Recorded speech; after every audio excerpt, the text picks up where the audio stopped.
Welcome in, Cardinals fan, to the RedBird Reboot here with our final game preview of the 2023-2024 season. As always, I am the co-host with my film study partner, Marcos Labrada at Pancake Soul, and we're joined today by Matty F. Brown of the Seahawks Overload Podcast. Loved the F in the middle of the name as a Blake Allen Murphy, who has to differentiate from the other two Blake Murphys I found out last night, at least, that are now a big part of the sports landscape. Matty, thanks so much for making time for us, especially with the distance that we're having to communicate with you from. Yeah, I like how you've gone with the 7 after your name. I should have just done a number. We'll have to take care of the other two Blake Murphys. We'll sort something out. Yeah, thanks so much for having me, Marcus and Blake. I'm really looking forward to this. Well, I don't know if looking forward to is the right words. From a Seahawks perspective, there's some anxiety present. I know for the Cardinals, there's a lot riding on this either way as well. So looking forward to this one. Yeah, Arizona coming off of a win, Seahawks coming off of a loss to a Steelers team that would have had them in the driver's seat for the playoffs. Arizona in a season where they were pretty much eliminated from the playoffs after week one. If not mathematically, we all knew that it was coming. They actually beat the Eagles last week, bring in a bit of momentum. But let's go ahead and kick it off, Marcos, with just a little bit about with you and some of your background, Matty, and some of the stuff you've done with film study.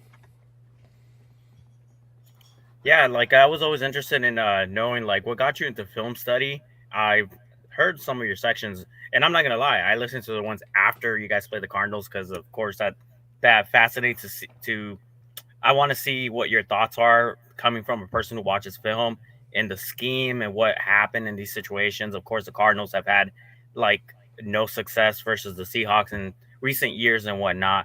And it's not like the Seahawks have been blowing out the Cardinals. It's just basic standard stuff when it comes to what it's taking for us to lose, which is they can run the ball at will versus the Cardinals. The Cardinals have elected, especially in these past few seasons under the Vance Joseph regime, to set hard edges, which leaves that bootleg wide open, which is what happened last game where you guys were 7 for 7 or 6 for 6 on bootlegs. And we heard the famous line from Vance Joseph. We talked about the boot, and I'm like, you guys actually talked about that? So, talking about that in instance, it really fascinates me to know what got you into wanting to learn about film, scheme, and obviously, I'm a big fan of your guys' intro. So what made you guys differentiate yourselves from other podcasts? Oh, thank you very much. It's very kind, Marcos. Well, what got me interested in film study, obviously, as people will be able to tell, my accent. I'm from England. I'm born in England. I have no American family. How I discovered football was we got the local cable package which shows football in the UK. And I didn't understand what was going on, but I quickly realized after anticipating that it would be a sport I had no interest in. I think it was a preseason Miami Dolphins game in 2012.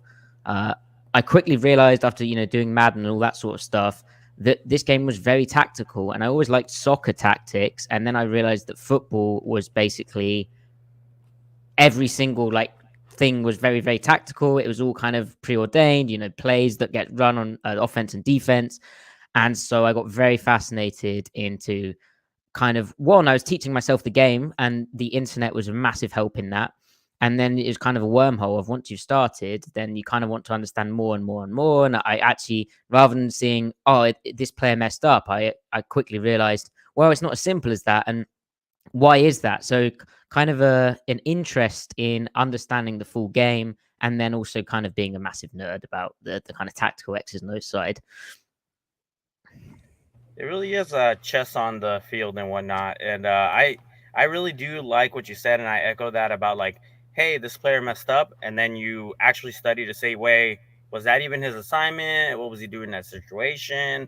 What was actually his assignment? Was this something that was being handed off? And I'm with you right there.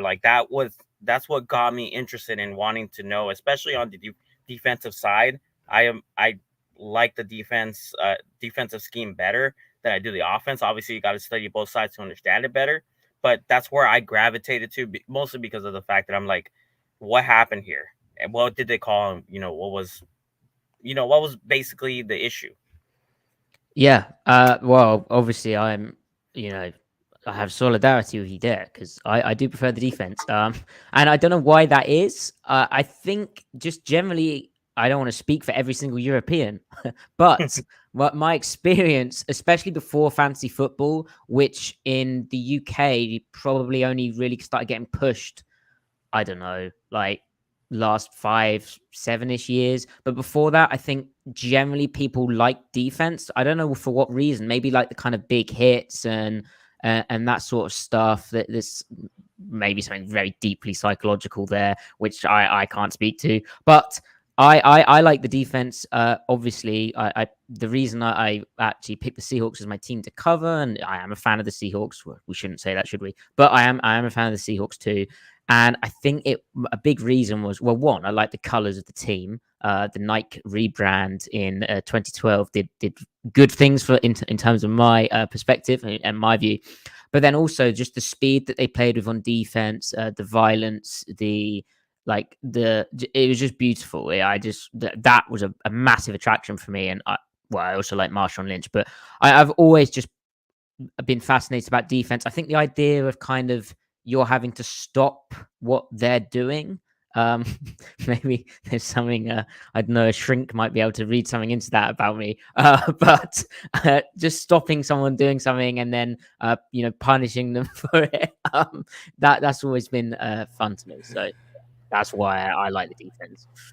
And yeah, I've had to do some defensive study, but I more trended toward the offensive side, which is where Marcos and I can complement each other. And a lot of that was one, the team that I work for was an arena football team, and arena football, no one plays defense because the game is designed to put the defense at a complete disadvantage for every possible opportunity, at least. And then the other reason why is just because as a Cardinals fan, I was like, all right, Kurt Warner's retiring. How hard can it be to find a quarterback? And as Cardinals fans learned over the next few years, it ended up being a lot harder than the team thought, at least. And there's still been a whole lot of questions. And I think that will kind of lead us into looking at this Cardinals team coming in, at least with just talking about with Jonathan Gannon, with Kyler Murray.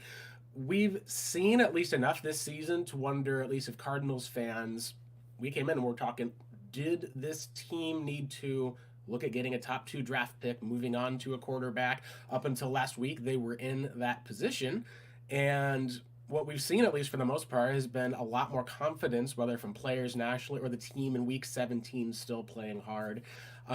What has been kind of the experience, at least in this first year, for a whole brand new regime coming off of a really struggling Cardinals team in 2022 that came off of a really tough reboot after the Bruce Arians year, which had a lot of fun showdowns between Arizona and Seattle. And a lot of this whole era of Seahawks football essentially is kind of seen Pete Carroll be the last, I guess I don't want to say like part of the old regime, but at least that era of Cardinals football feels like that may be at the end. So what does this Cardinals potential new era look like so far to you?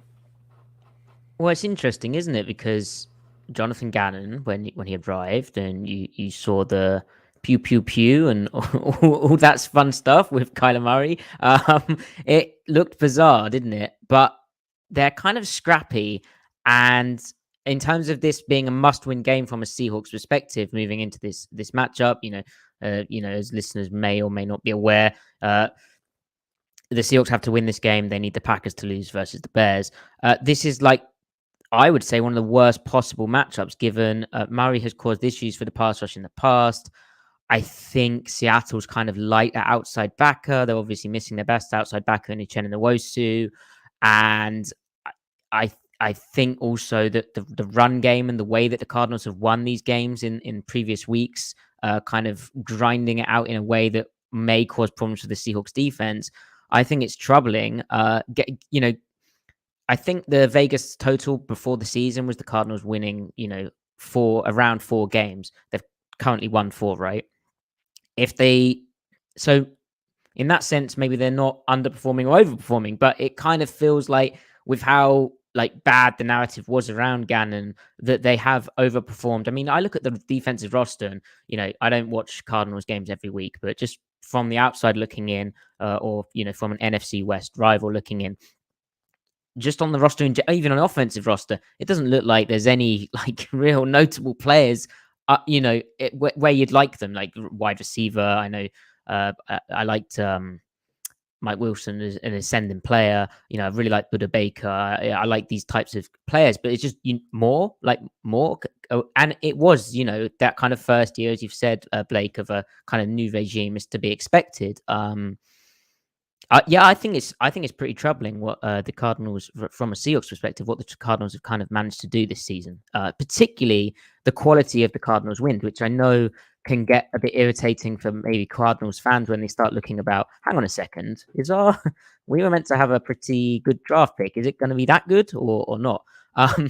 But yeah, this Eagles game, that was very impressive. I know Pete Carroll himself was really impressed by that. What they did against the Cowboys was amazing. I think the Seahawks are suddenly like Arizona's a bit of an annoying team now. Annoying. Yeah, that's definitely like, I think we both kind of annoy each other because there's seasons where like the Cardinals are going into the playoffs like they did in 2021, and then we lose to the Seahawks in the last game of the season, and like there's circumstances where the Seahawks are on the same situation where they're going on to the playoffs, and then the Cardinals are the pesky team. So they've always had this like rivalry where they kind of play at each other's level and whatnot. But I mean, it's weird how this back and forth battle happens where one team should clearly dominate the other, but it doesn't happen. And I mean, we go back to like that tie game in 2016 where nobody wanted to win that game. Yeah. Ooh, hard fought battles. Well, and I should say as well, like, regardless of how this season had gone, any game which is at that hellish Arizona Stadium for the Seahawks is never going to feel good because so many bad things have happened there from a Seattle perspective, like the end of the Legion of Boom, that big matchup which can't be named, etc., etc. So the tie. Oh, God. Yes, I even remembering. There was the Earl Thomas, at least like you had talked about. That was one of the games that had popped up for the most part. But the other interesting factor, of course, was the split. It seemed like for every season, the Cardinals would win like one of the few games that any team would win in CenturyLink Field, and then the Seahawks would just come in and just run over the Cardinals in their home stadium, and it just was like set that way. It almost felt like in stone for the last few years. We've seen that flip a little bit for the most part, but when looking at this specific matchup, this is a Seahawks team which started off 5-2, looked competent on both sides of the ball, had a very solid rush defense to start the year, and the offensive line took on some devastating injuries. Geno Smith missed a bit of time. Seahawks were able to stay alive because if there's one thing that Seahawks and Cardinals fans can agree on, it's beating the Eagles apparently this year. Cardinals were able to beat the Eagles the week before. Their defense, Drew Lock at least, led that crazy comeback to keep Seattle's playoff chances alive heading into this week. I think the biggest question for most fans looking at this is, why does it feel like this Seahawks team, which seemed like they were on the way to the playoffs, has just seemingly not been able to play defense the same way, especially against the run over the last 8 games after a solid start to their season? Well, you can look at that from a broad sense. So, as you've said, they started 5-2, things look good, but then consider who they actually beat in that stretch, and then consider who they lost to, and then consider why they started losing games. Well, who they beat in that stretch, the Lions is a quality win, right? But then the Panthers, the Giants, the Cardinals, apologies, and then the Browns with their backup quarterback who is no longer... it was PJ Walker, right? After that, they go and lose at the Ravens. They beat the Commanders at home, and then they lose at the Rams versus the 49ers, at the Cowboys, at the 49ers. So they're not quite good enough still. And I think why that is frustrating from a Seahawks fan perspective is last year, the expectations were very low. They were like, oh, we are rolling with Geno Smith as our quarterback, and there were preconceptions there about Geno Smith, and there's largely a negative view of Geno Smith. And then they get frisky. They somehow make the playoffs on the last day, but really they were kind of playing with house money in that season with how it went. Russell Wilson departing, etc., etc. This season wasn't supposed to be like this from I think a lot of the fans' perspective, in that they've had some really high draft picks. the 5th overall pick, the then 20th overall selection, Devin Witherspoon, Jackson Smith, and Jigba arriving. They're returning a lot of the same offensive line, 2 second-year offensive tackles. Defensively, they completely reshaped their D-line. They changed their scheme a bit to be better and more sound against the run, in theory. Things start well in terms of stopping the run. And then, as you referenced, Blake, the run defense has just collapsed. And so, from a kind of overall standpoint, there's a disappointment because whereas last year, making the playoffs was probably looking ahead of it as a kind of lofty expectation of making the playoffs, this year, I think for a lot of fans, making the playoffs almost became a minimum expectation, which also speaks to how spoilt I think the fan base has been. If they finish above 500, which that's what this game is, this game is their chance to finish above 500, given kind of the injuries on the offensive line, and what we're talking about there is Abraham Lucas, Charles Cross. They missed out on that. They both left the first week 1 game injured. But also the offensive line in general has regressed. I think it's okay. It's just really the defensive progress has been non-existent after those first kind of 5 to 8 weeks of the season. They've completely regressed. And to the point that I think defensive coordinator Clint Hurt, his job's probably under fire. Why that is? Well, I think they're a bit static front-wise, structure-wise. They kind of sit in the same thing each time, although they do move about a bit. I also think, if you look at who they've had out there in the last few games, it's been kind of rough. At the outside backers, I don't know if they have enough. Personnel-wise, maybe they need like a bigger edge type to complement their smaller edges. They kind of trotted out Draymond Jones there, their splash free agent signing, who brings a bit more mass and size to be able to set edges. But yeah, if I had the answer to that, then maybe the Seahawks would hire me. But it's certainly something which is interesting and certainly something that I think ultimately sad, although it comes with the territory, will cost Clint Hurt in his second year as defensive coordinator his job. Awesome. Yeah, I'm a really big fan of Devin Witherspoon. So that is one thing. I like the pick last year, Tariq Woolen. I think getting somebody with a freakish athleticism and picking him in the 5th round and making him into what he is, it's just insane to me to know that like Seahawks know how to like draft freaks and then make the most out of them. Obviously, DK Metcalf was a big person that I was like really going to like, the extremes of just putting him out there and be like, hey, come on, Cardinals, let's just draft this guy. You got a short quarterback that you just drafted. Let's just give him a big target and one that can win downfield. Of course, we ended up going the opposite way. We went shorter, fast, but not that fast, not faster than certainly DK Metcalf. But with that being said, Tariq Woolen has had a sophomore slumpish type of season. But Devin Witherspoon, and from what I've seen, I haven't followed him obviously all year, but he has looked like he's like the next type of cornerback that you guys are just putting out there to helm the number 1. And it's great to be able to pair him off with JSN on the opposite side where he can, sharpen each other's skills while their career ascends and everything. How do you feel about Devin Witherspoon? I mean, I said how the defense has really struggled, but especially as the season's continued. But Witherspoon or Spoon, as he's going by, has been such an exciting addition. He you see it on just watch his highlight reel. Similar to kind of his college stuff, where bang, he's hitting a receiver, or wow, look at that energy and the kind of burst to accelerate to the catch point, etc., etc. I mean, he's bringing all of that and more in the NFL. And what's he's made the Pro Bowl as a rookie, which is really impressive. He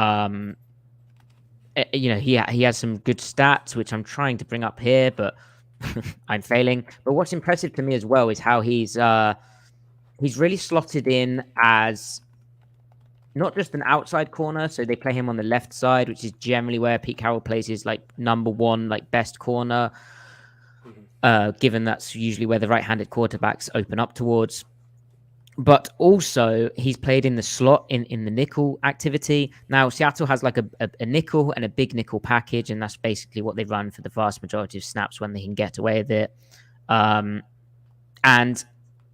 Jamal Adams has been the big nickel, but he's obviously now on basically season-ending IR, even though it isn't that. His season's over with. Yeah. But Spoon has been able to kind of hold up despite being that lighter body type. He's shown what like an absolute competitive, like nasty, just football player can do lined up inside, where the way I describe it is if you think of a 4-3 with like an over front, that back in the day would have been like a Sam outside linebacker type, an athlete, but like a 245-pound sort of player. Spoon, I mean, he's listed at 185 pounds, but he's a lighter player, however much he weighs right now, and yet he holds the heck up. A big part of their thing has been blitzing him off the edge to fix some run defense issues, but pressure quarterbacks, kind of a solution to their front structure or a way of kind of changing it up. And he's also, I think, in terms of making the Pro Bowl, he had that really big Week 4 game at the New York Giants where he got a 97-yard pick six, which is always nice. But yeah, he's just in and around it. I think he has 3 sacks on the season. But what an exciting player. And the fact it's just his first year and they've put everything possible on his plate. I would say they've asked more of him than any other player in the defense almost, because think about it. He has to play outside. He has to play inside. There's all these different types of coverages. He has to learn all the run fits. He has to learn everything. And yet he has never really busted something from being overloaded. He had he got once on a flea flicker. That's more kind of an exposure, like reps thing. I don't think that'll happen again.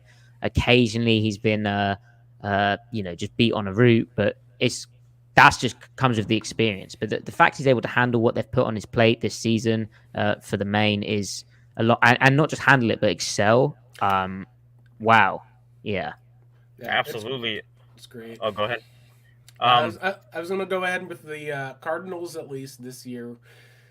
We've seen them be kind of in an interesting shift with Budda Baker, who's kind of been like their version, some ways at least, of Witherspoon. Like one year, Budda was essentially playing inside linebacker because the Cardinals had no inside linebackers who could hold up in coverage, and he was like the one guy that you could depend on to fill the run lanes.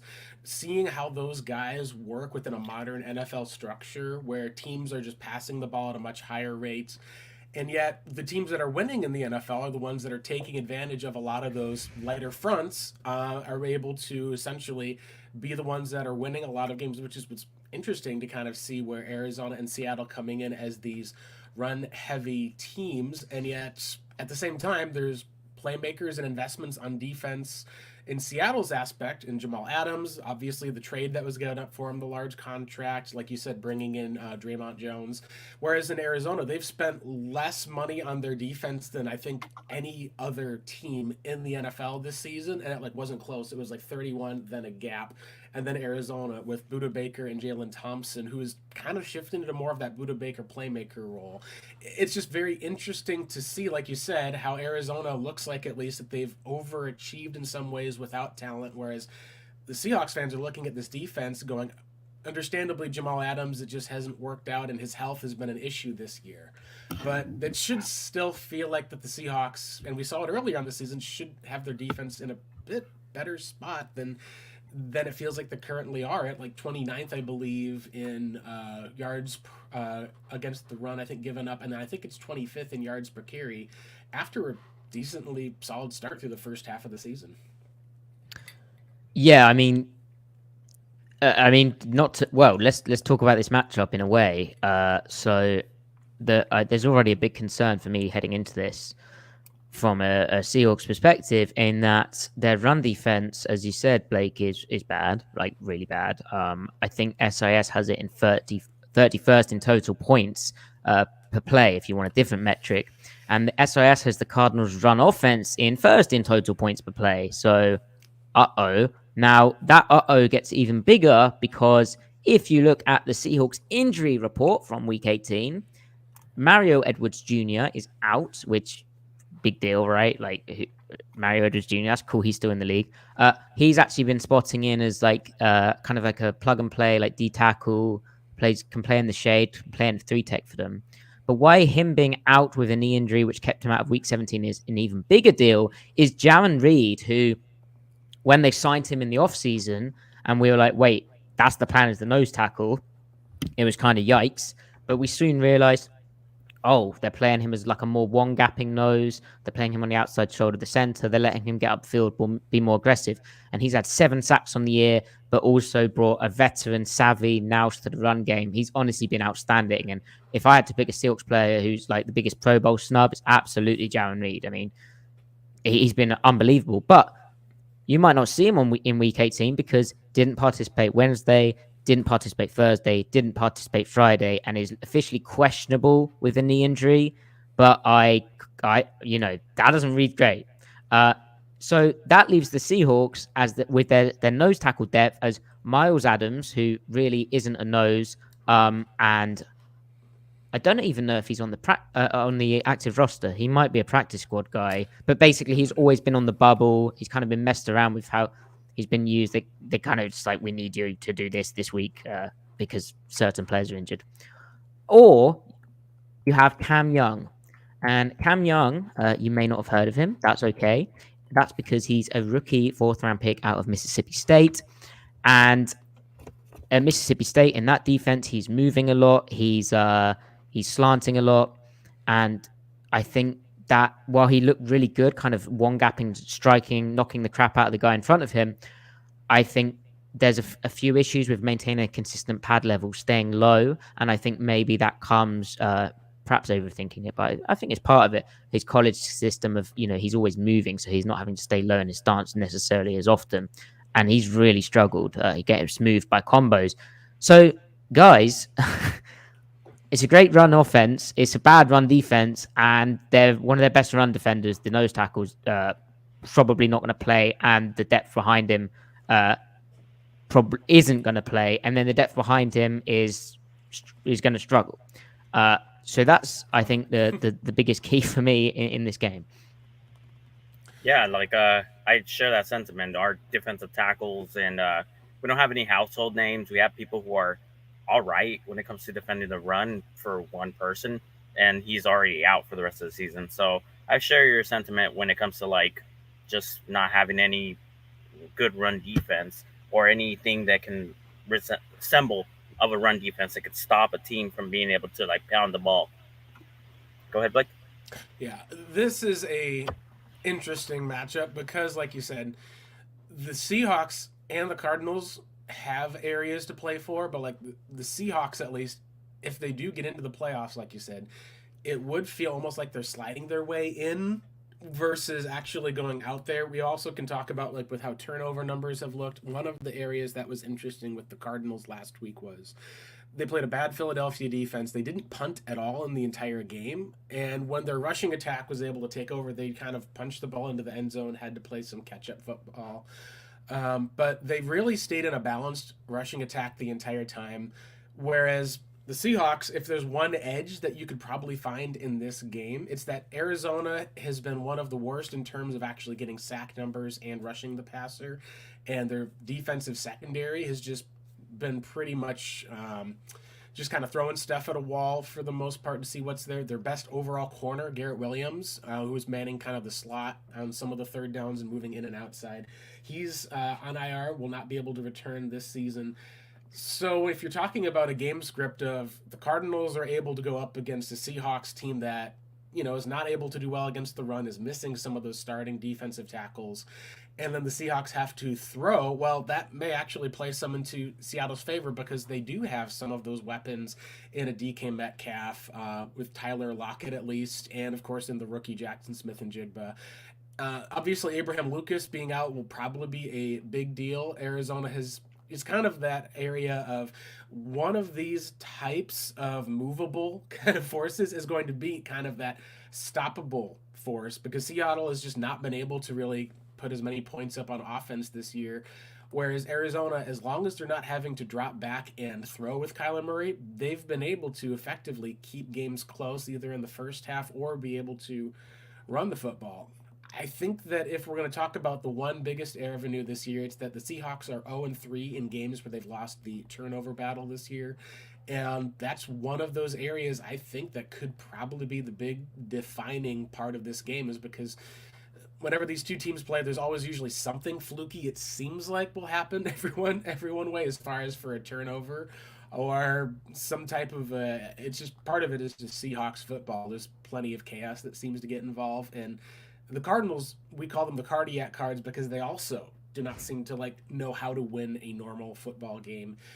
What do you feel like, at least as far as for how this team matches up in the game planning and the coaching department? Because a lot of Cardinals fans, after last week's win, are saying, "Hey, if you can just do what you did last week, then there's a chance that you could go in and beat the Seahawks." Despite being the underdogs in this final week of the season, which some Cardinals fans may be disappointed by. Yeah, well, I don't even think from like a defensive perspective, like in the Steelers game, they had all the kind of game plan you'd think to be able to stop the run, right? Which is great on a whiteboard, or sat at home in my chair going, yes, very very good. They're gapped out here. They should be able to stop the run. But ultimately, Seattle misses 15 tackles in the run game, so the kind of talk there has been, well, we need to coach tackling. We've coached tackling every day of practice. I don't know if that's a typical thing or not. That didn't really emerge, but they've really emphasized tackling. Obviously, it's limited what you can do in season with limited padded practices, and having to tackle non-players, etc., like props basically. But yeah, that the pad level at the line of scrimmage was awful as well. So really, that's about. And also just the execution of like, well, we're stunting here, but my help is here. There was just a lack of understanding where the first 8 weeks of the season when Seattle's run defense was really good. There was a clear kind of, well, particularly the first 5 weeks, clear understanding between first level, the D-line, and second level, the linebackers and the safeties of this guy is my help. I need to play my block like this because he's going to help me from behind, and kind of vice versa. So not really a game plan thing on defense necessarily, although, Murray's mobility, Kyler's mobility is always going to be a factor that you have to coach. And Clint Hurt, the DC, has been pretty good at scheming up pass rush games. I felt, and this is more something I should have looked at historically, but I felt Seattle started to get a better grasp of Kyler and how to attack his mobility. I mean, like any team, when you've seen a player a certain amount of times, you start to get a bit of a better feel for, hey, we've got to rush them slightly differently. Let's use this game here. But with how balanced this Cardinals offense is, that's troubling from a defensive perspective and the game plan perspective, because you can't really, know that it's going to be passed necessarily. I think the Cardinals seem much more balanced than last season, for instance, or just, a tougher offense to kind of scheme against. Now, on the flip side, when it comes to the game plan for the Seahawks offense and Shane Waldron, the offensive coordinator, this is game plan wise, it's really about how much the offensive line allows him to do. And Blake, you mentioned Abraham Lucas is out. That will see Stone Forsythe, I think, come in on the right side. And really, both their tackles, they really kind of lack power to kind of displace guys in the run game reliably now. Lucas was really good at it, so you could kind of run like zone cutting back off like his wash on the backside, and he'd reliably move like, say, like a 4-eye. That troubles me now. Will trouble the Seahawks. Also would say the right guard, Anthony Bradford, 4th-round rookie.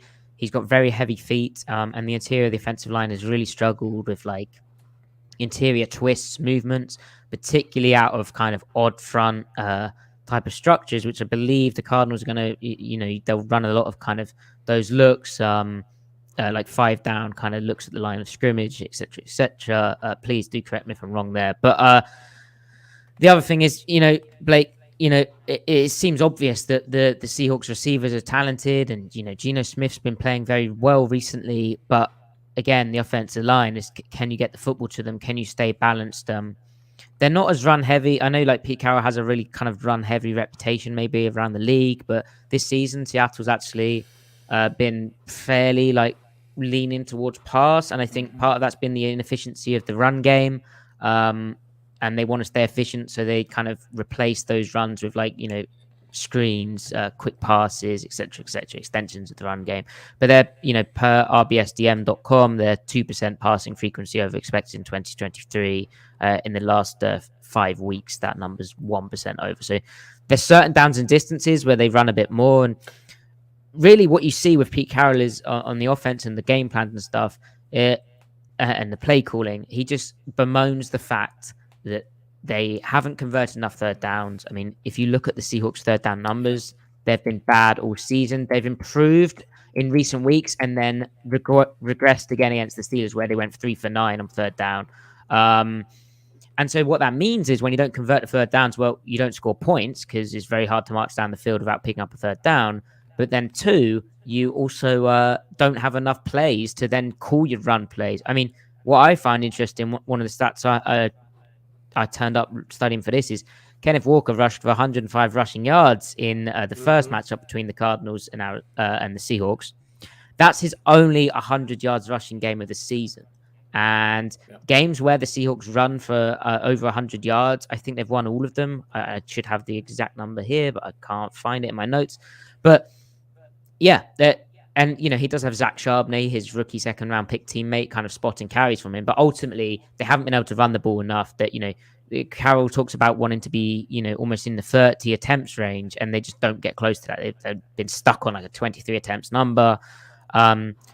It's always about balance with the offense, but they just haven't been able to get the balance kind of right. So, from a game planning perspective on offense, this is the opportunity for them to be able to get to those run attempts and pick up the third downs against, if this defense troubles the Seahawks, then I think you start hearing some real concerns about Waldron, the offensive play caller, and it doesn't help Geno Smith's narrative because there's kind of a division in the fan base of guys who and gals who don't like Geno, and then people who do. They're not quite sold on him.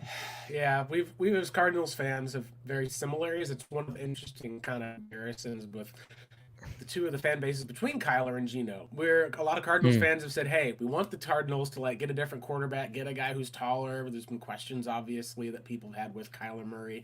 A lot of people did not like when they handed him that contract, and we've kind of pointed out that, hey, the Cardinals, without Kyler Murray as their quarterback, have 2 wins since then, at least, since he tore his ACL. So it's not necessarily a team that he can kind of carry on his own. You've seen at least in a lot of different ways. But we've also been able to see him step up when he has been able to have playmakers make plays. And it was funny because last week he has a game-winning drive against the Eagles. And then looking at Geno Smith, it's like, yeah, that's what a quarterback can bring you. You can be able to have that guy. And I looked over at Seattle, I was like, oh, that's right. Geno's already had 2 or 3 of those drives also this year that have been able to get wins for the Seahawks. So it's been interesting seeing just some of the perception, I think, that can follow quarterbacks in different ways, especially when I think the comparison that you can have is a guy who like a Russell Wilson won a Super Bowl, or a guy like a Carson Palmer made it to an NFC Championship game. Seeing some of these kind of quarterbacks who have maybe not been most popular, but then you take a look at what the alternatives have been. Do you feel like there's been enough, at least, that we've seen from Arizona and from Seattle to say that going into next year that both of those teams are probably set, at least for 2024, at the quarterback position? Yeah, I'd be massively shocked if the Seahawks are like, hey, Geno, thank you, but we're going to decide, because they have an out, in theory. Like, if you look at his contract, they could get rid without incurring any cap ramifications, because 2024 and 2025, he has $0 guaranteed on his salary. I think if they would incur some dead money, but it would be fairly cheap to get rid. I think it would be about $16 million. But I'd be absolutely shocked if they didn't, and if maybe even if they didn't explore, a kind of a mini extension. He's only 33 years old. He isn't going to, after this type of statistical season, there's kind of an incentives element to his contract, but I don't think he'll have hit many of those incentives. If you kind of just look at his raw statistics, I don't know if him making the postseason is an incentive. That never kind of came out, but he seems like it seems just right that he would remain there. I mean, he's in the circumstances, I don't think many quarterbacks would have played better than Geno Smith, and I think you just have to watch what's going on.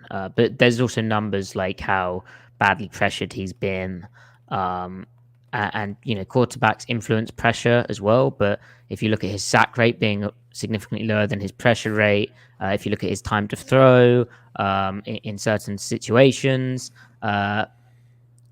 he's done pretty damn well. I especially for like the kind of pocket passer dude who he's got more mobility than I think a lot of people give him credit for. But in terms of his style, he's trying to operate within the structure of the offense and really kind of quit on plays, if you so to speak. So I'd be stunned if they decided, hey, you know what, we're going to move on. And I don't like. I think it's easy to bring up Pete Carroll's age, but it is a factor here. And does he really want to go?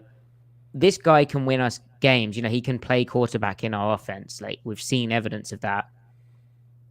But we're just going to scrap that and go for like a completely full rebuild. Operate with a rookie quarterback, and which is somewhat of a lottery, and see how that all shakes out. Yeah, for sure. One thing, at least, just with matchups, before we kind of ask a little bit of Pete's future and then kind of get out of here with some predictions, is just taking a look at Arizona's. They are very beat up coming into this game as well. They've lost their starting left tackle, DJ Humphries, to a torn ACL. Their best defensive linemen this year are also have gone to IR, with Jonathan Ledbetter, and Dante Stills ended up being their best pass rushing defensive lineman. He's also now out, is injured. So we're talking about a Seahawks team that's lost some of their starting defensive tackles and their best defensive linemen. Same for Arizona on their side, for the most part. The other thing is Lucky Fotu, kind of their essentially starting nose tackle. He, at least, is questionable. It's been limited. Jonathan Gannon didn't seem confident that he would be coming off of IR to be able to play, even though he's eligible. And their best pass rusher in Dennis Gardeck didn't practice and was limited Thursday and Friday. So we're also looking, at least for the most part, at their starting left guard, Elijah Wilkinson, who he was a guy who we said early in the season probably should have been benched, ended up coming in and played very well in the run game since he came back. He at least had an illness, was limited on Friday. My guess is that he would play, but we're talking about a Seahawks team without their top defensive lineman and Cardinals team without their top defensive lineman. The biggest difference between the two is really just the linebacking core for Arizona is probably one of the most forgettable, because you don't know exactly who any of these guys are, because they wouldn't usually be backups, much less second stringers for a lot of these NFL teams. It's going to be a very interesting type of place, because this idea of James Conner and Kenneth Walker as a showdown, I could see both having huge games for either team against some of those fronts, and it's going to be really interesting to just see what exactly both teams will do to attack each other with all those deficiencies on the D lines. Yeah, how's Dante Stills been? Because I watch West Virginia. I'm kind of a West Virginia fan, which is a long story. But is Dante Stills good? I liked him in college. He was a fun college player. He actually is doing some pretty good like splash plays wise. They're not really all the way there, but he has had a few of those and stuff. So he's been a surprise, especially since we selected him in the 7th round. So anytime you select somebody late in those rounds, you don't really have any expectations for him.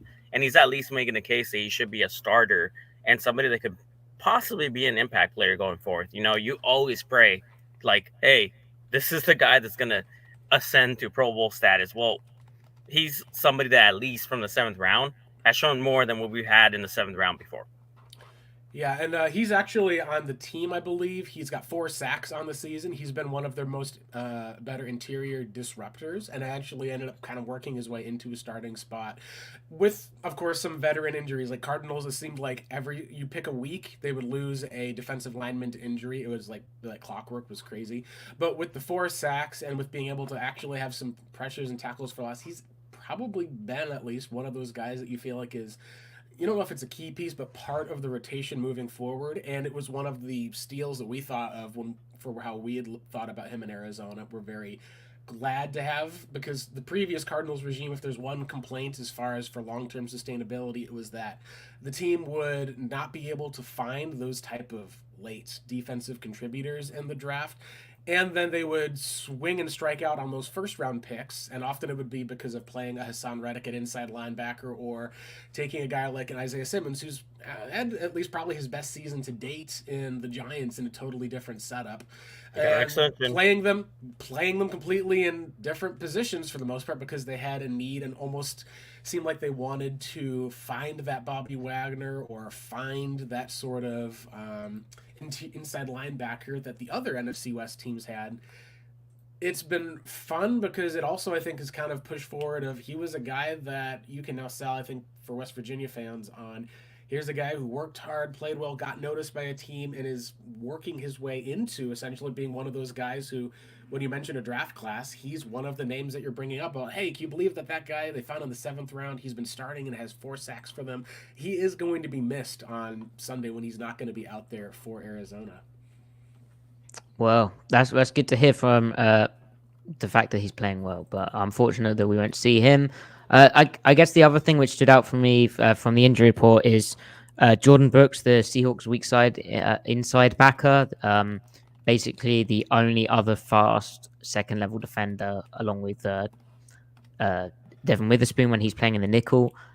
He is officially questionable, but Pete Carroll said he'll play.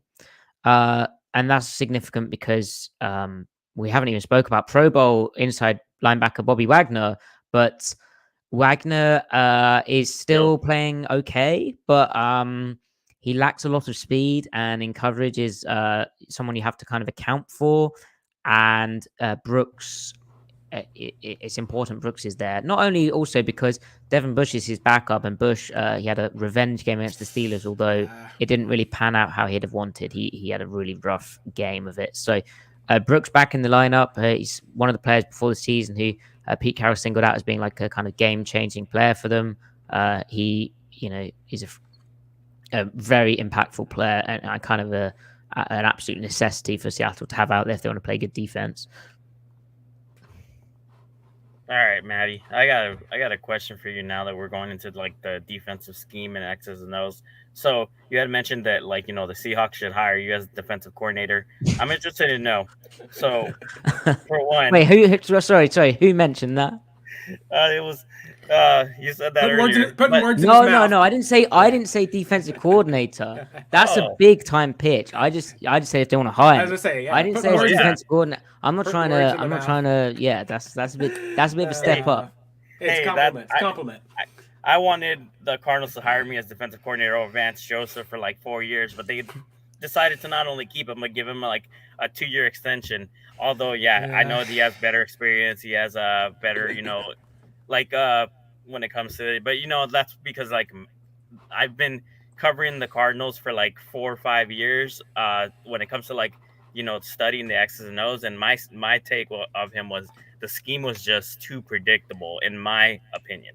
So going into the X's and O's on the defensive side, what would you run in this modern in this modern scheme when it comes to defense? What position gravitates you most? Like, what position on the defense? Is it corner? Is it defensive line, edge, safety?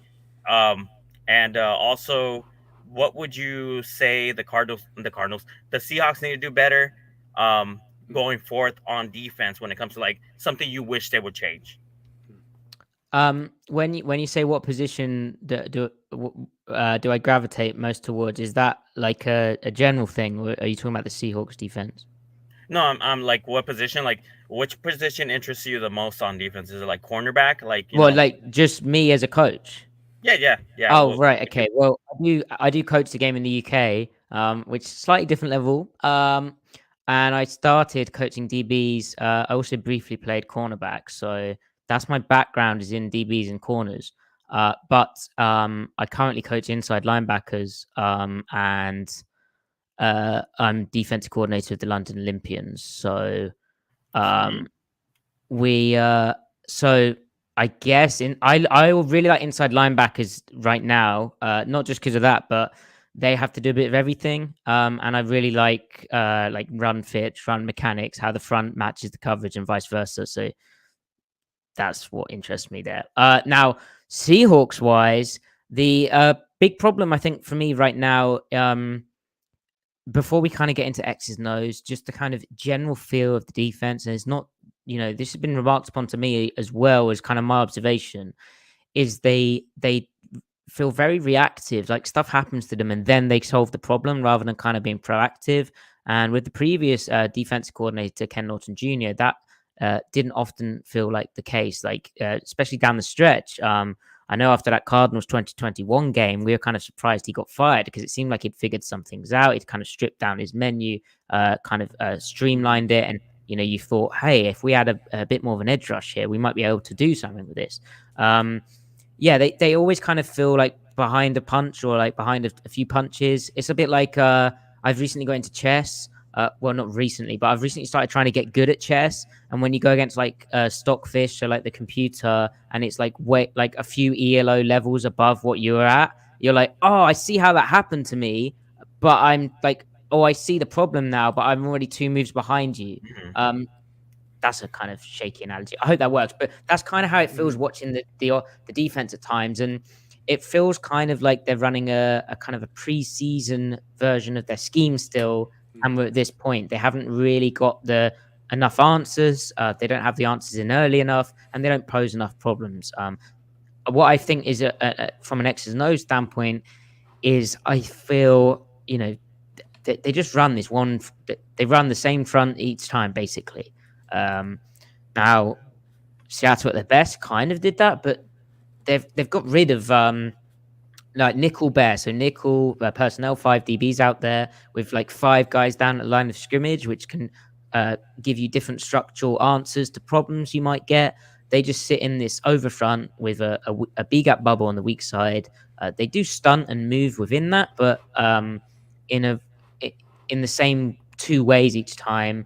And then the stuff in the preseason, which kind of showed up, but which we haven't seen much in the regular season. Obviously, some of this stuff, just their general execution of their concepts, that speaks to kind of poorer positional coaching than it does the DC. It's very easy to pin all this on the DC, but I think there's been some bad coaching going on.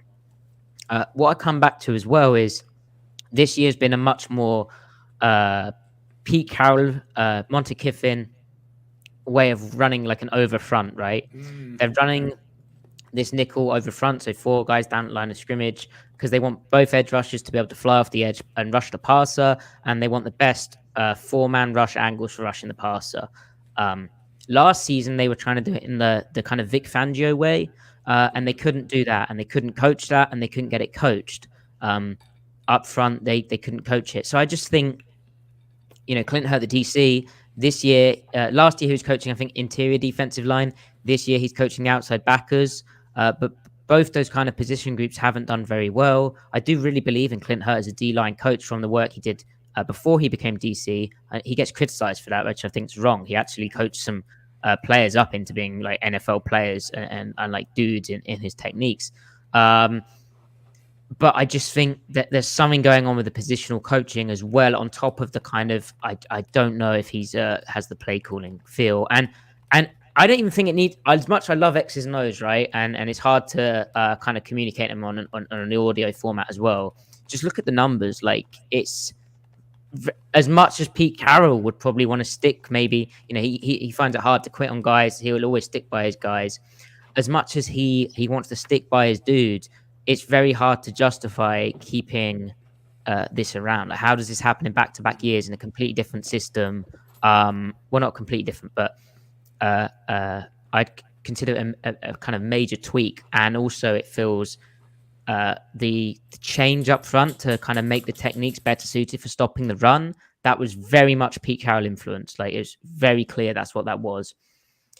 He can't then hold the hand of the DC to go, hey, here's where we take it from here and here and here, and this is my calls for this week. He can suggest, but ultimately that's the DC's job, and the DC hasn't got it done. So it's a tough one for her, and I think,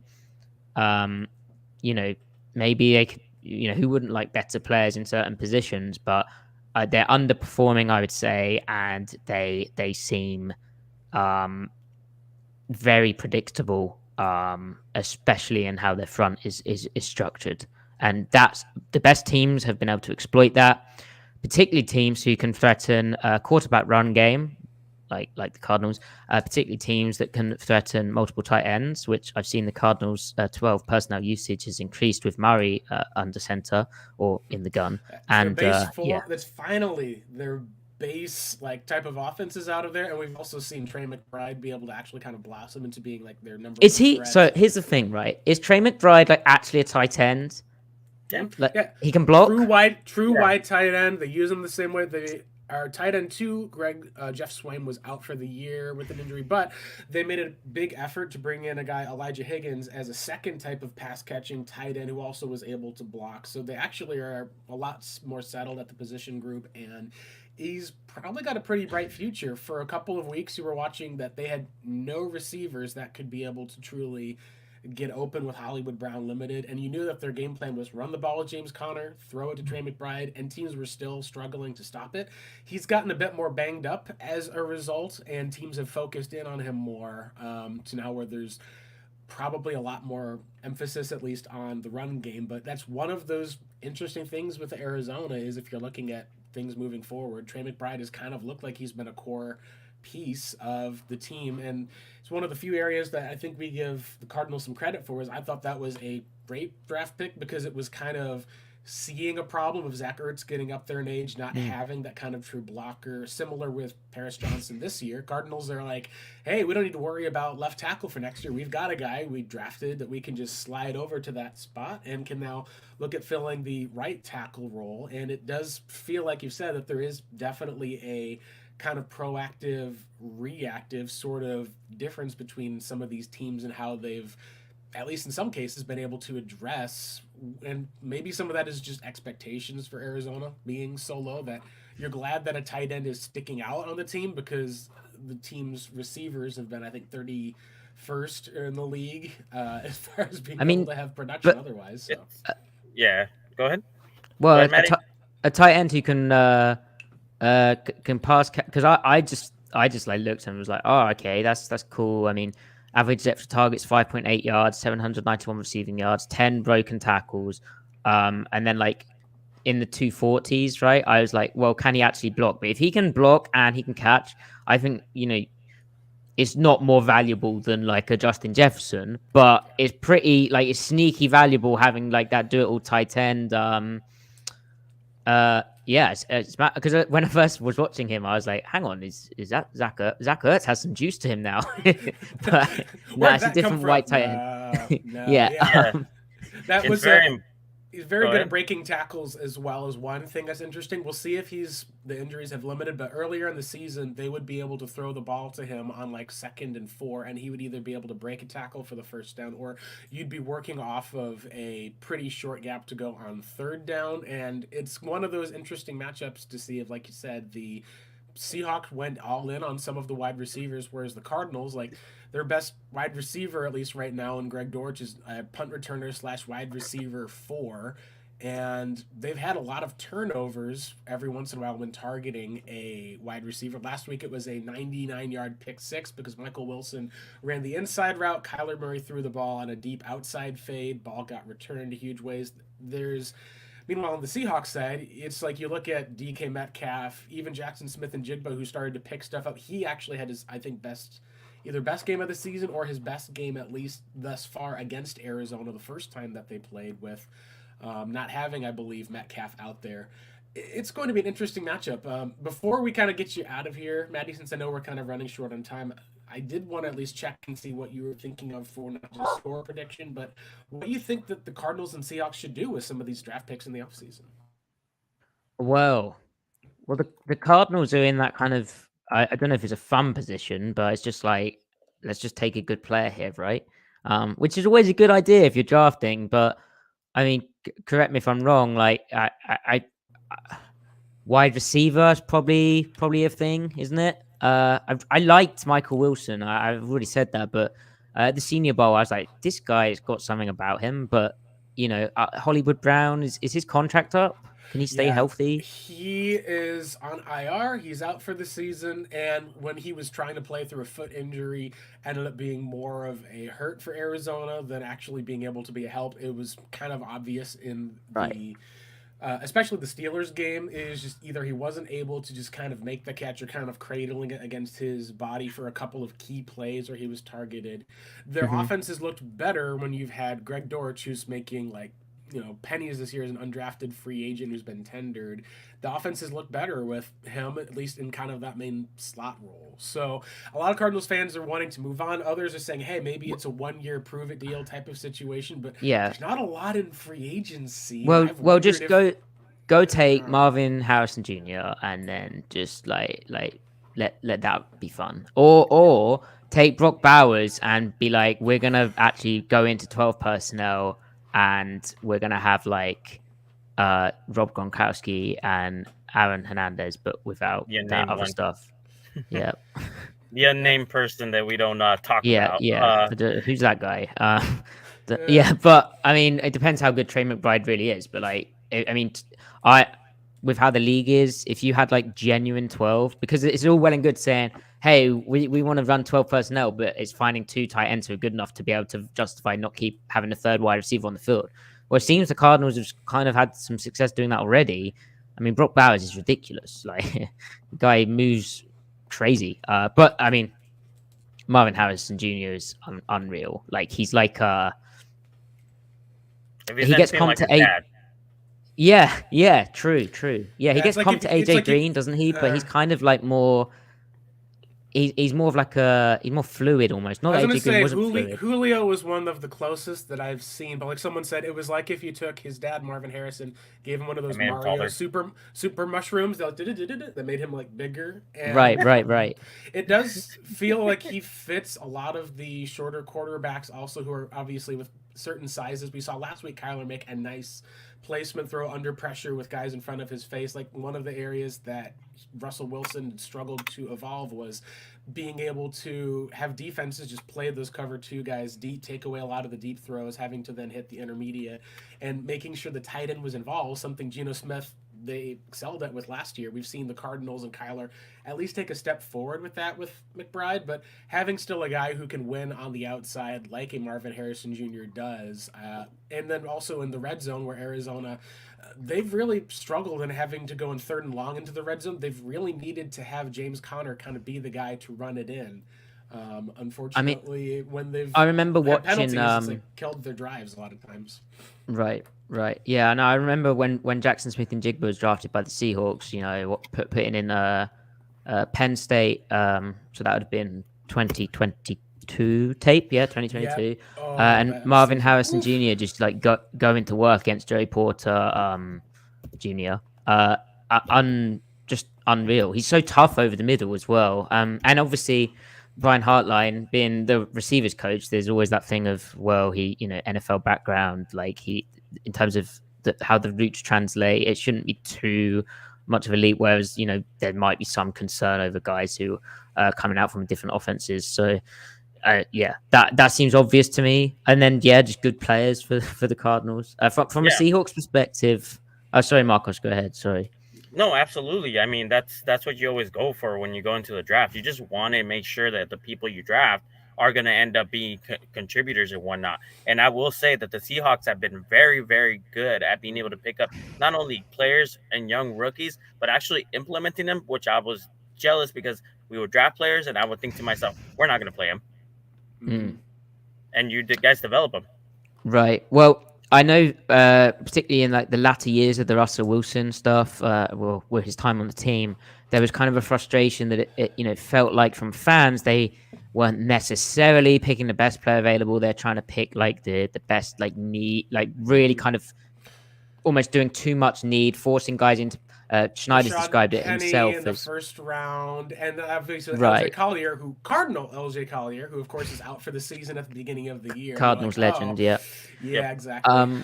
But Schneider described it as forcing guys into ledges or like areas they shouldn't have. The tier of that group had gone, so let's just pick a different position. But the last 2 years, and it's kind of been nice because the Seahawks need have happened to sync up to where the good players are about to go in the draft. So it's felt obvious. For instance, Charles Cross at 9 overall. Then you need a dynamic defensive player. Oh, 5th overall, there's Devin Witherspoon. Jackson Smith and Jigba's there at 20. You needed a slot, and he's just there suddenly. It's kind of synced up nicely. This year, well, when they traded for Leonard Williams, there was definitely, when they gave up the second round pick this year, and we'll have to see if he re-signs, because if he doesn't, then it's like big yikes. Like the Hollywood Brown trade, first round pick, not used on a starting Pro Bowl center that happened this year. He's just he's not even under contract or extended. So it's one that's of fun. those, yeah, yeah, you can always do that game of we could have had this player. And that pick, which they were probably thinking is at least like early 20s, like worst early 20s. Now it's going to be like middle of the round. So possibly in the first round, they trade down from 15 overall or whatever they end up picking at. That's an interesting discussion because on the one hand, their major needs are inside backer, because as much as Bobby Wagner wants to come back, and as much as Pete Carroll on the record, when asked by reporters at the end of the press conference, will you bring him back? Is like, yeah, we'd love to. That cannot happen. But an inside backer, Jordan Brooks can play in the Mike spot. To get a weak side inside backer, what does that kind of pick require? Well, you would think round, like mid day 2, you'd hope, or even potentially day 3. It shouldn't be too expensive necessarily, unless there's like an absolute blue chip dude. I haven't dived into the draft enough, but I'm just talking positional value here. Their needs kind of sync up to lower down the draft, other than one. So interior offensive line is the other big need. You can't have a 4th round rookie starting again. You need to have reliable. You just keep churning over at that spot. A right guard, a left guard potentially. They might need a right tackle, depending what happens with Abraham Lucas. But he said he's going to take care of that in the offseason. When he first returned from the injury, he's now off again. So we'll have to see if he can take care of that. But they might need the right tackle hedge. Again, though, I don't, assuming Lucas is okay, that, interior offensive line, inside backer, they're not like massive, glaring, like day 1 picks, are they, generally speaking? But the one which would be is edge rusher, where, you can't have enough pass rushers in the NFL. Darrell Taylor's been a disappointment with how he's panned out. He was a second-round pick. They have him under contract for another year, but it's restricted free agent, I think, and they need to think about replacing him. And they just need like more splash in the front. And that's probably what you do in the first round. But why I mentioned all the other stuff as well and not having the second-round pick is potentially they do a mini trade down, but then are you passing up like an actual blue chip player? It will be interesting to see whether they just take the good player or if they go and, go for the mini trade down, which had frustrated fans in past years. Yeah, this is a big game for Cardinals fans because currently they sit at 4-12, which most teams are probably, or I should say most fans are probably expecting quarterbacks to go early. Maybe a Marvin Harrison Jr. goes. If New England's able to beat the Jets, which would be Belichick sticking it to the Jets one last time, probably pretty easy to lock him in there. If the Cardinals come out and win, which I have at least for the way that I think this game could go, I think that there could be a 26-21 Cardinals victory if they're able to keep things balanced, run the football, avoid making those types of turnovers. That's at least what I would usually say. Is I usually always pick against Arizona, and when I did pick against them last week, it went the opposite way, of course. So I could see this being like a game where the last team is able to kick a field goal for the win. But if Arizona drops down to pick number 7 with a win, then that may be a crazy type of area of like Cardinals fans would be waving goodbye to a chance at least at a type of Marvin Harrison Jr. The Seahawks with a win could pick low depending on if things go their way for the playoffs. If the Packers lose, the Bears take it to them, they could end up dropping way back, but it could be that whichever team wins has to like trade down from their pick potentially. Well, that's interesting looking at that there. It looks like the Seahawks and Packers would basically swap. Like exactly. So not 15th to 19th in a playoff spot, you take that. But yeah, from an Arizona perspective, with how quarterback heavy the top of the draft is probably going to be, right? Like, I don't know how big. Like, surely one of those teams below them will win a game. Surely. Yep. It feels the week 18 is always weird, but Blake, you said you always pick against Arizona. Does that mean that you're 12-4 on the year? I wish at least. I originally had came into the season and I didn't know if Kyler was going to play or not. Was one of the biggest areas because you didn't know if the confidence in Kyler Murray or even what this offense would look like without him. They've kind of at least overachieved to a point where I said I picked 2 wins and a tie. They've gone beyond that. But it was still also recognizing like the Cardinals won last week, but they also gave up 31 points defensively to the Eagles. It's just the Eagles literally gave up 4 touchdowns in a row in the second half for Arizona. If there are at least areas where we're playing, a not Matt Patricia defense, there's some effort in the end of the game with both of these teams kind of trying to play for their coaches.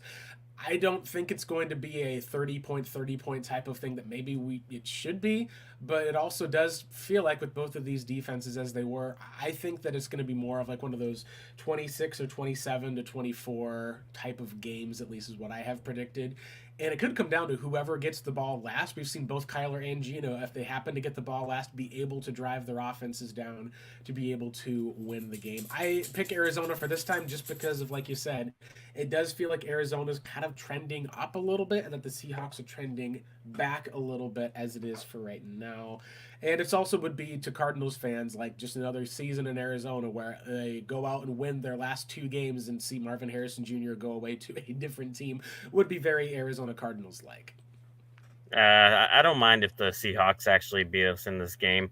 But I will say that I do want to have a good performance to end the year, especially on the Kyler Murray side, because like during the losses don't look pretty. During the wins look they look really good. So it's just been an up and down, black and white season when it comes to like evaluating Kyler Murray, where I tell people take the sample size of the entire season that he's been playing over, hey, we won, Kyler's our guy. Hey, we lost, we need to move off. So like I really wouldn't mind if you guys beat us in the last game. I just because of the fact that I really do want Marvin Harrison Jr. that bad. But yeah. Hey, either way, I'll be happy. Yeah, if the Seahawks do lose to the Cardinals, they'd both be 1-5 in the NFC West, which is kind of that's fun, I guess, for Cardinals fans. You're on the same level in the division as the Seahawks. I think this is a massive game for Seattle. Like, regardless of who wins or loses, just if they get like badly beat, or it looks like the defense has just quit, or there's quit on the field, which there wasn't against the Steelers. But then you suddenly, if players are quit, then you suddenly start asking questions about Pete Carroll and if that works or not.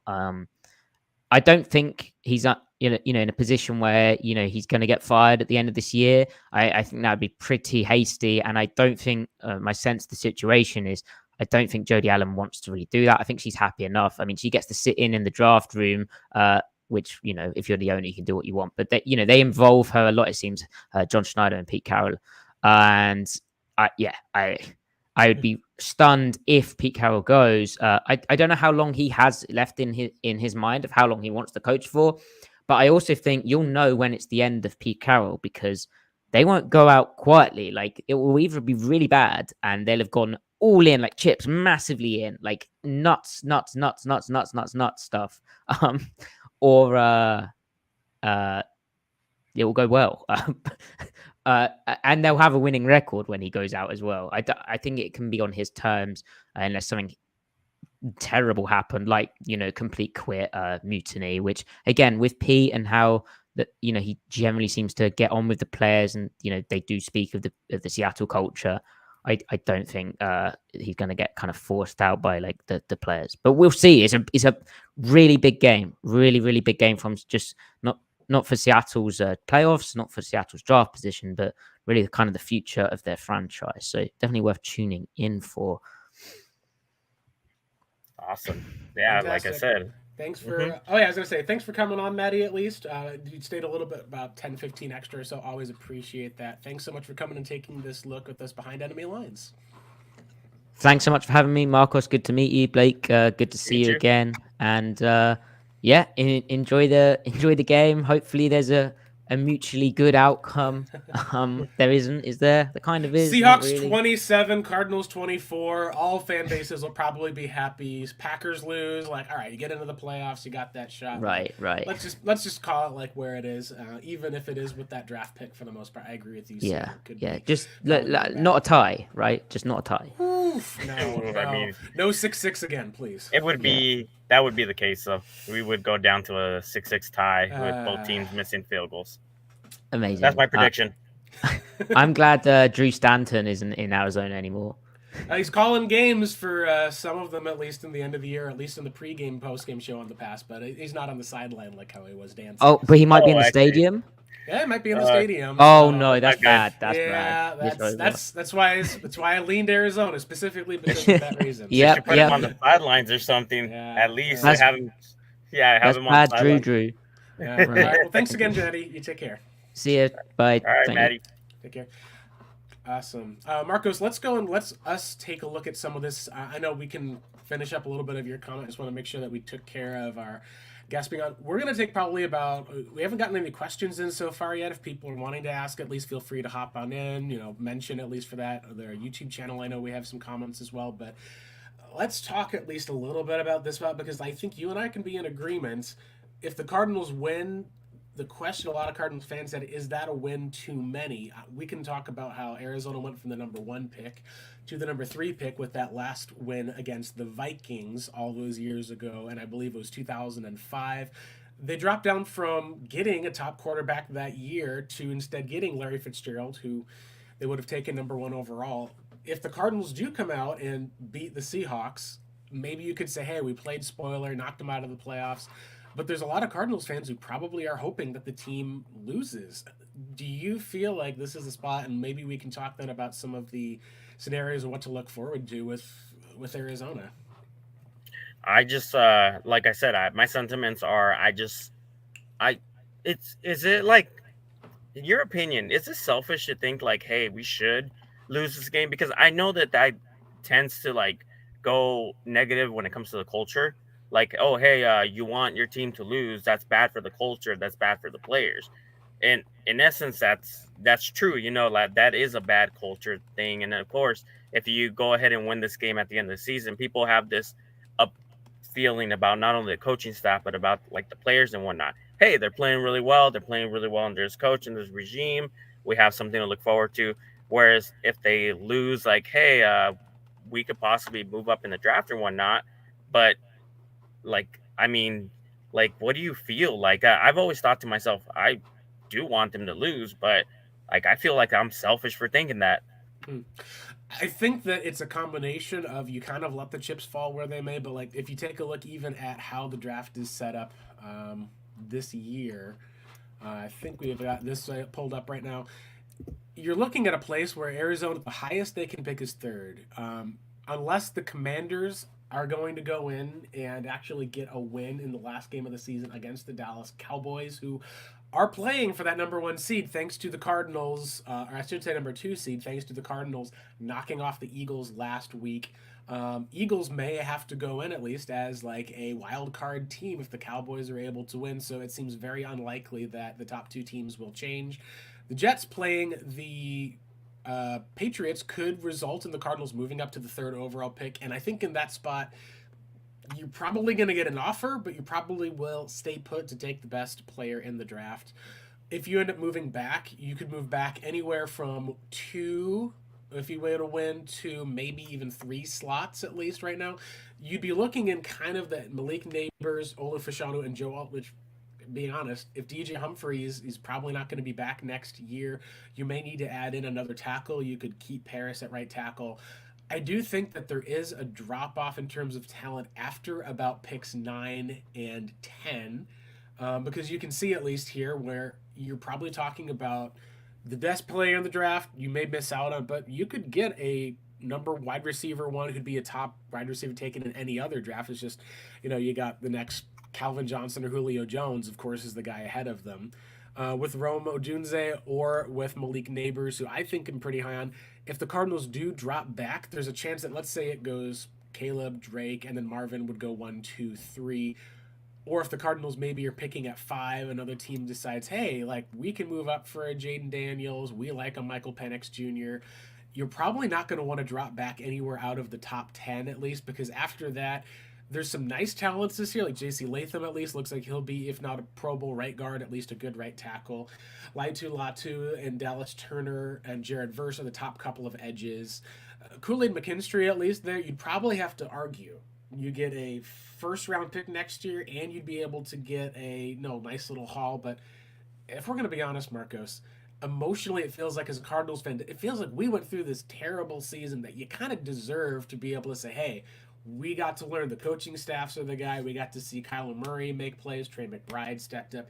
You kind of want to see if that next Larry Fitzgerald can come in. And emotionally, I don't think there's a fault with Cardinals fans rooting for that. I think it's just kind of something you hold in your hand loosely, knowing, hey, the Cardinals go out here, Seahawks turn the ball over 3 times, and Arizona kind of blows them out. It may not end up being a thing that you discuss. The one other interesting thing, I think, at least for Cardinals fans, is the Bears have a fascinating decision to make. Do they roll with a new quarterback? Do they keep Justin Fields? If you're Arizona and you feel like Caleb Williams is the next big thing, you do have the picks to potentially try to say, hey, if you're trading down, does Arizona want to try to move up? I don't feel like that's what Monty Ossenfort will want to do. It doesn't feel like that they're trending that way with making a decision on moving on from Kyler Murray versus building the team around him. I think that for Cardinals fans that there can be emotions involved in trying to root for the tank, but I think at this point, really, it feels like you kind of won your one game, and if you win a second game, I think there's going to be Cardinals fans who will still be able to get a good player, but it would maybe feel like there's that little bit of regret of, oh man, but we could have had this guy who goes on to have drafts is not a guarantee, but he looks like a guy who could be a Hall of Fame caliber talent at the receiver spot to replace what they've lost in Larry Fitzgerald and DeAndre Hopkins there.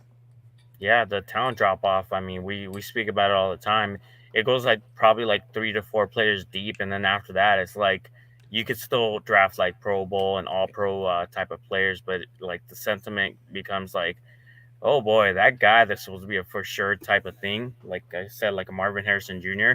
You watch him playing for another team, and you like, let's just say you trade back, or you say, oh hey, we're at number 4, but we can get the number 6 pick. You trade back. Yeah, and you get whoever a first you pick, or second and third next year. Like being able to stock up on future picks potentially as part of the rebuild. Maybe stocking up on, you already have 4 third round, I think it's 3 third round picks, if not 4, and a second round pick that's going to be pretty high. Being able to add more talent is something that Monty did last year and was able to maneuver through the draft and get a good draft class. So I would not think that it's like a life or death situation because of what we've seen with Monty in the evaluation, but agree with you that it does feel like there's a point of elite talent in this draft that you're looking for a need at wide receiver, franchise type of left tackle that you'll see here with these 2 picks. And you're also seeing even a guy like Brock Bowers, who is, well, I don't know how generational he is, but he's very similar to Trey McBride, just a much better athlete and receiver in that regard, which is pretty telling for how good of a prospect as a first-round tight end prospect that Trey McBride was. Yeah, well, that we know that when it comes to tight ends, they take a while to develop, especially because of the fact that they got so many responsibilities. So he would be an impact pick for like let's just say next year, but receiving wise, he would be exactly what we would actually fit. I mean, split. I would imagine that if they wanted to go that route, they would split him out wide more often than have him in the box like on like a heavy set. Of course, they will line him up in there, but he would be like the move, the fullback type of tight end. Right. Yep. No, I agree. All right. Last thing, at least we wrap up a little bit of film study. Let's go ahead and take a look here, at least with one of the plays I know you had added. We can talk about here for the Cards. I really like this play right here. So this one is, of course, a touchdown to Michael Wilson. So what happens here is you get kind of an indicator over here about like maybe a possible blitz coming in. So what I like about what the offensive line does is they do pick up on it and they're communicating with each other. You'll see them kind of pointing it out right here. You see Hernandez obviously getting the cue from Kyler Murray communicating. They're pointing this out. So what they do here is they do something very interesting. They have the safety creeping as if he's gonna blitz. Of course, you have your three on your bottom right here, your triangle coverage down here to handle the possible wide receivers and the movage. You have your your X receiver basically being Michael Wilson to the opposite side of the formation being one-on-one. So Kyler Murray has already made that determination. He's probably going to go and throw this to Michael Wilson.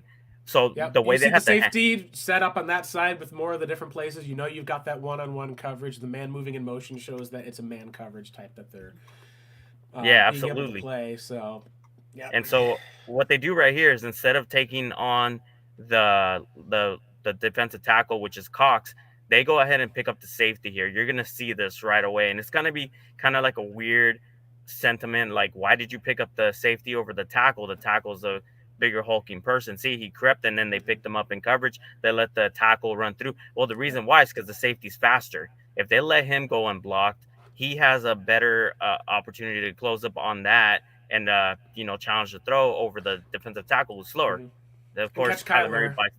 Yeah. he buys some time, he backpedals and whatnot, gets himself enough space and throws that to Michael Wilson, who his talent when it comes to like off the line of scrimmage and stuff, that's where he wins most of his time as a wide receiver, which is why he got the moniker of being like someone like an Adams and whatnot.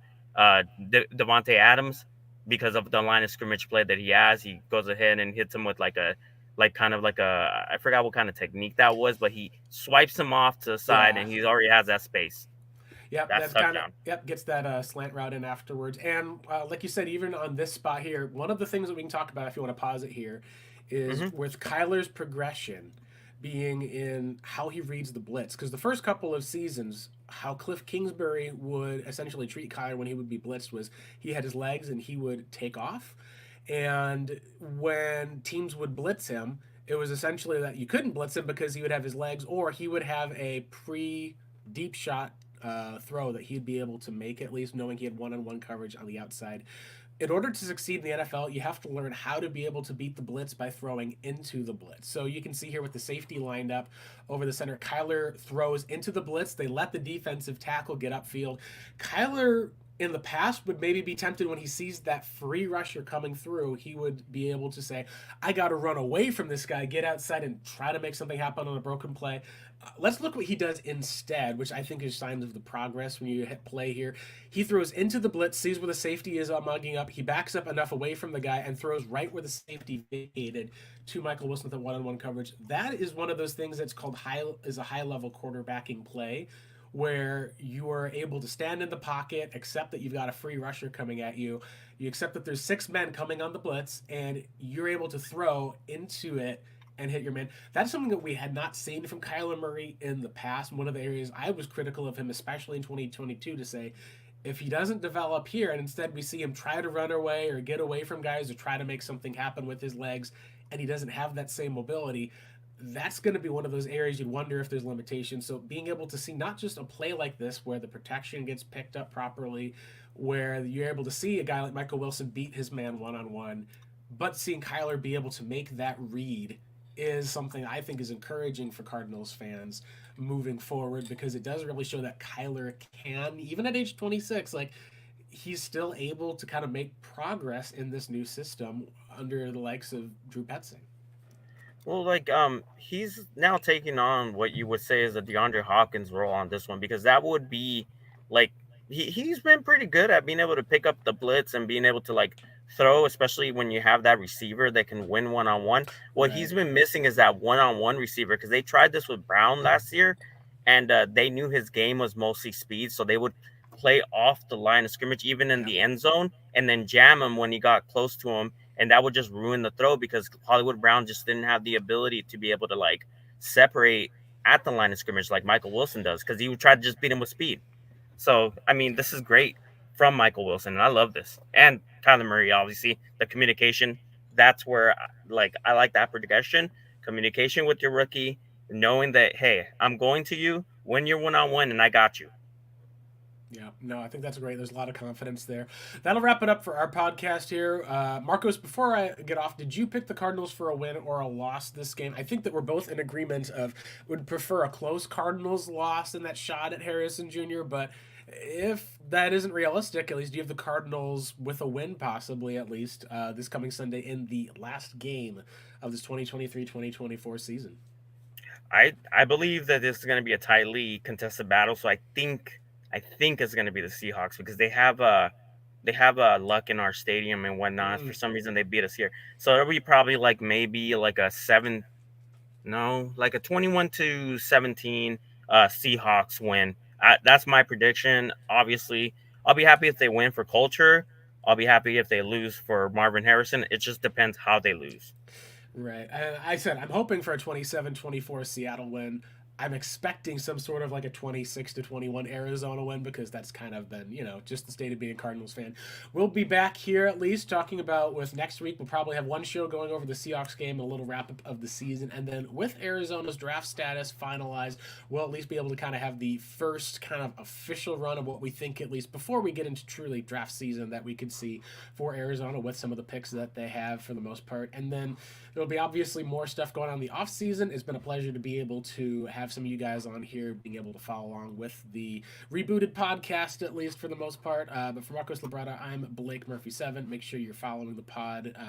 Got some other special things kind of planned up with the off season coming up as well. Should be a good time for Cardinals fans. Maybe not the best season overall, but at least some optimism heading into this new year of 2024. Thanks again for tuning into the RedBird Reboot, and it's time for us to log off. See you guys.